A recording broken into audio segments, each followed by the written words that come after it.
Hi, it's AJ, and it's time for rule number 5.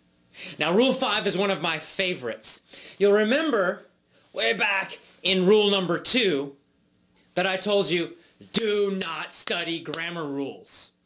I told you to get rid of your grammar textbooks, and some of you are feeling stressed because all your life you were told that grammar is the key to English. Now, if it was the key to English, you probably would be speaking a lot better now, because I know you've already studied a lot of grammar rules.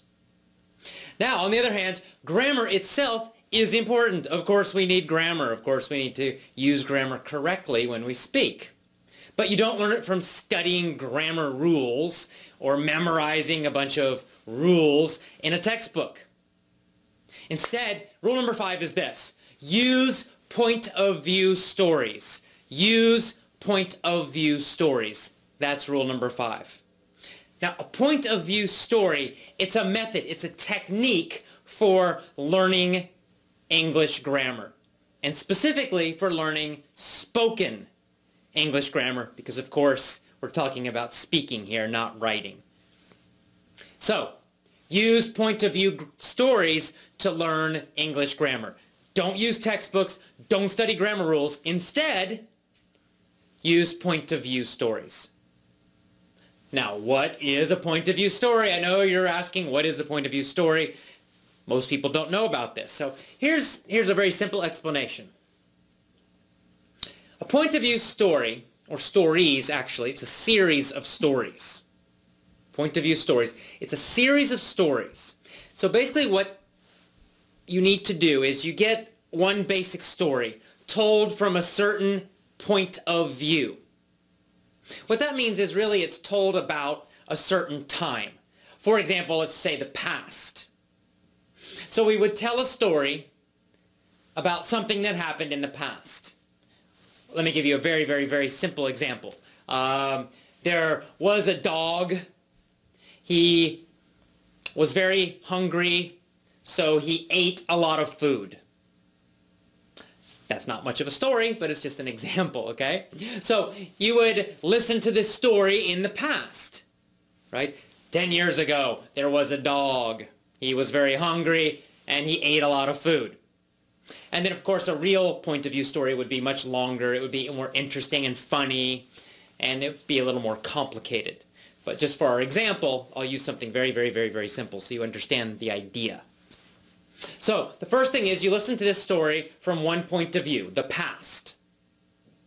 And of course, as you're listening to that, you're learning the past tense. You're learning the verb forms that go with the simple past. But you don't need to study in a textbook the simple past. You don't need to know that ate is an irregular form of the verb. You don't need to know any of that. All you need to do is listen to the story.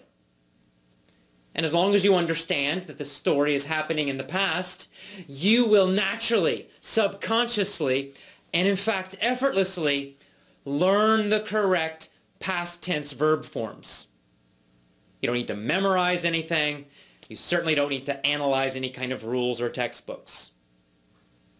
Now here's the next thing you do with point of view stories. Next, you would listen to that same exact story, but now it would be told from the present point of view.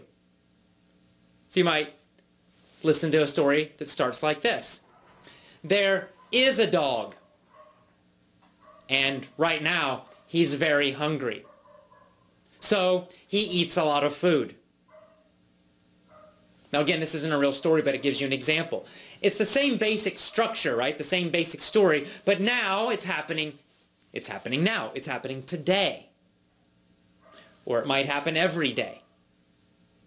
And so what you would do is then you'd listen to that story. Of course, a real story would be longer and more complicated and more interesting and more funny. But you get the idea. And by listening now to these two versions of the story, you would learn the past, and then you would learn the present. You wouldn't just learn the verb forms. You would learn all of the structures. You would learn how we talk about the past. You would learn how we talk about the present. You would learn those important little time phrases like right now, today, 10 years ago. Because those little time phrases tell you which verbs to use. And of course, you could listen to the same story again, another version. Maybe the next version would involve both the present perfect and the present, or the present perfect and the past. Again, you don't need to know the present perfect. You don't need to know what that means. You don't need to analyze it. You don't need to remember it. You would just listen to the story, and as long as you understood the meaning and the time, you would learn the present perfect correctly, effortlessly, subconsciously. It would go into your brain without thinking, and that's what we want. With speech, there's no time to think and remember a bunch of rules.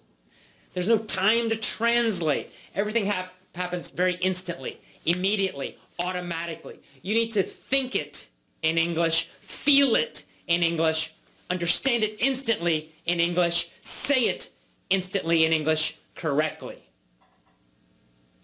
And you'll never learn that by studying grammar rules. Will not happen. You will learn it through point of view stories. And of course, we could tell the same story again from a future point of view. You know, we could imagine in the future there will be a dog and he'll be very hungry. He will be very hungry. And he's gonna eat a lot of food. Gonna means going to. So you would listen to a whole long story, and then it's the same basic story, but now it's told about the future. And by listening to all the different versions, your brain would get a feeling for how things change. Sometimes it's not just the verbs. Sometimes vocabulary changes a little bit when we talk about different time periods.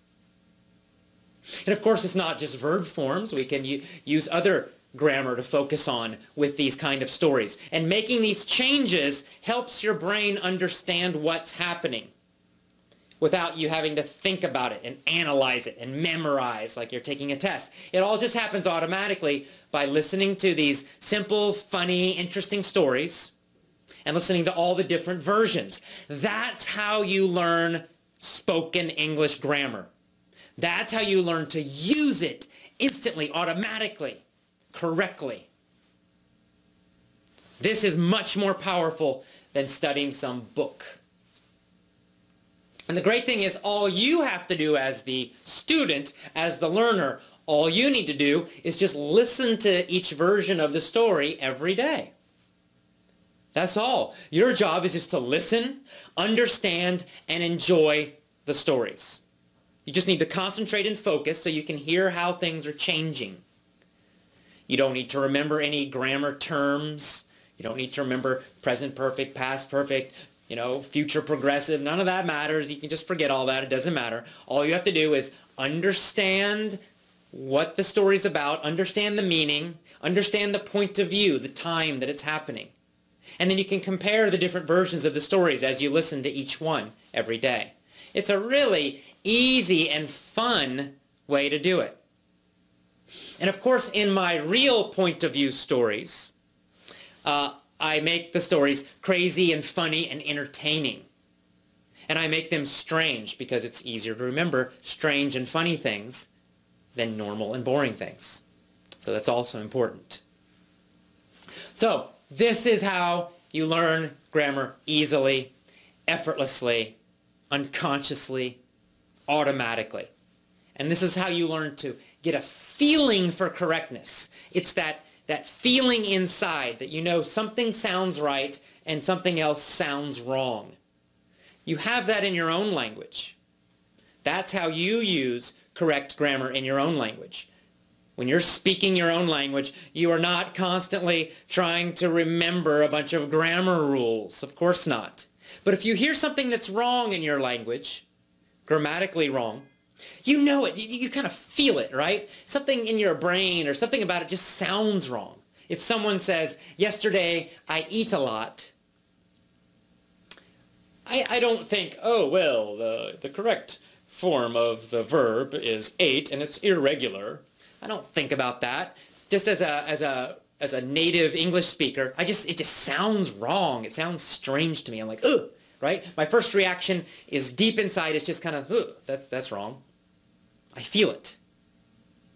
If I want to, I can think about it, but that takes a lot of time. But the feeling happens instantly and automatically. That's what you need to speak correctly and to use correct spoken grammar. When you're writing, I don't care what you do. You can think as much as you want and go as slowly as you want. But for speaking, you got to be instant, fast, immediate. Very important. So that's it. When you learn with point of view stories, you will learn to use grammar automatically and correctly. You will learn much faster. You'll improve your spoken English grammar much, much faster. And you'll learn it like a child. And you'll actually have fun doing it. You will actually enjoy learning grammar by listening to these stories. And that's a big benefit too. So, rule number 5, use point of view stories to learn and master spoken English grammar. I will see you tomorrow for rule number 6. Have a great day.